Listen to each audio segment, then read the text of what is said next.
there, Jess. My name is Joe, and I'm a subscriber to GenderQueerChat. And there were several things you brought up in your video that I just wanted to touch on because I've only been subscribing, I don't know, maybe a month, and a little bit more than that. And you're my favorite one on the channel by far. In fact, I don't even really watch the rest of the channel. I often just watch your day of the week. I really relate to you. I'm in a union, and I work in a pretty much all-male environment, and steeped in a very sexist work environment. But because I'm kind of not your average girl anyway, I fit in many ways. However, it's repeatedly brought up that things would be different if I weren't there. That things, oh yeah, there's a girl in the room, so we better watch what we say, and shit like that. And I just was really marveling at your last video about that situation you had in your class where the teacher was even treating you that way. I've dealt with that countless times in my life. I made a video somewhat recently on my personal channel, maybe you want to check it out. It was called Sexism in the Workplace, because it was during World Cup soccer, and I got really into it, and I was following it, and I was talking to a guy at work who was really into soccer. Sorry, the boss, the head honcho. And he wouldn't even talk to me because he's not comfortable, I guess, talking sports with women or something. I don't know what it was. But I would talk to him, and he would talk to the guy beside me. And the guy beside me kept saying, I don't follow sports, I don't watch soccer, I don't even know what you're talking about.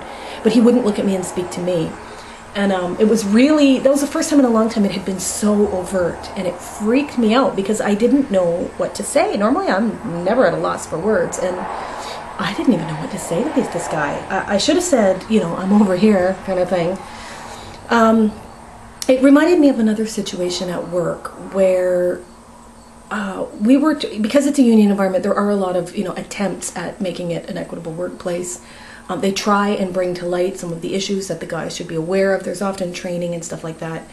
And in one case I remember, we were told in a meeting that if you have a problem with a coworker, you're supposed to directly confront that coworker and say, I have a problem with ...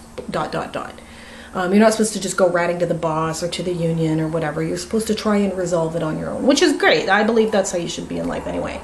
So I realized that I had been actually kind of moping about the way some of the guys act in my department and not confronting it directly. So I decided to do that. So this guy was in the room, and I said, you know, several months back in a previous meeting, they were talking about, how can I phrase this? I do computers for a living, and each school, I work for a school board, and each school has its own, they're called ITC, Information Technology Consultant, I guess, or contact. So each school has its own contact person, and usually that person's pretty tech savvy. And in one school, it was a high school, and the tech person was a female.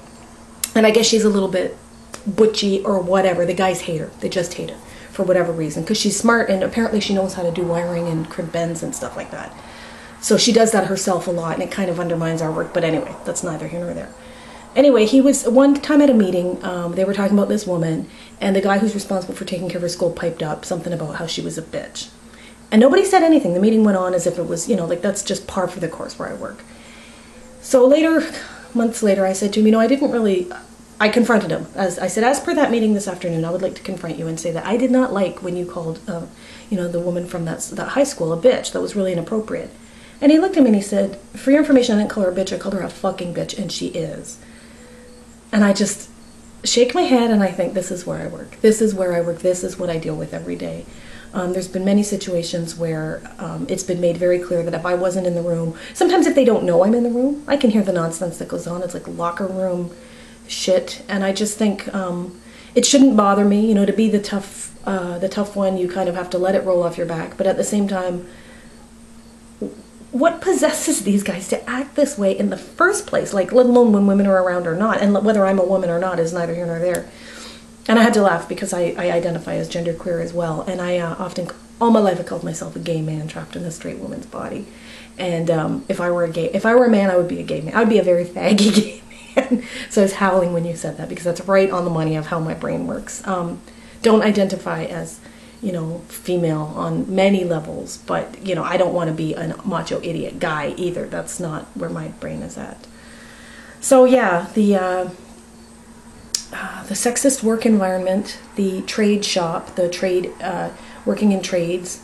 Oh yeah, the other part of the video you were talking about was dressing like a female. And you know, it's funny because I don't shave. I haven't shaved in years. And we're lucky we can wear shorts all summer at work, and I do, and it's funny because there's sometimes new guys on staff who usually kind of give me the once over.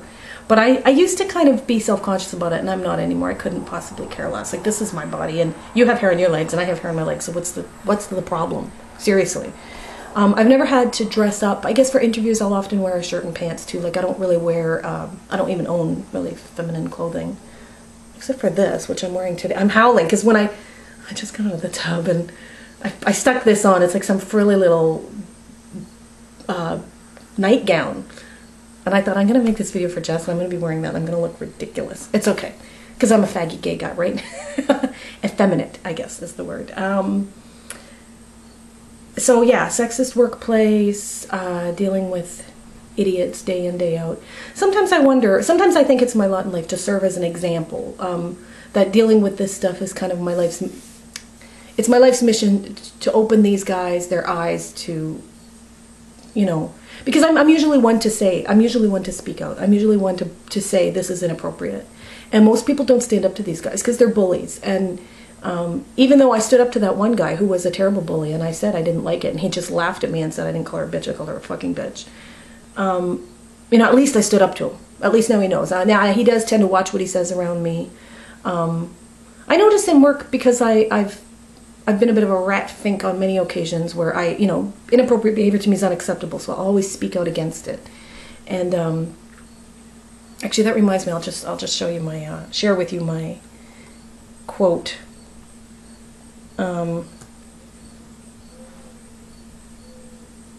Ever since I can remember, on my email, I've always had, my tagline has always read, it was from Elie Wiesel, who is that Holocaust survivor, and he wrote, "I swore never to be silent whenever and wherever human beings endure suffering and humiliation.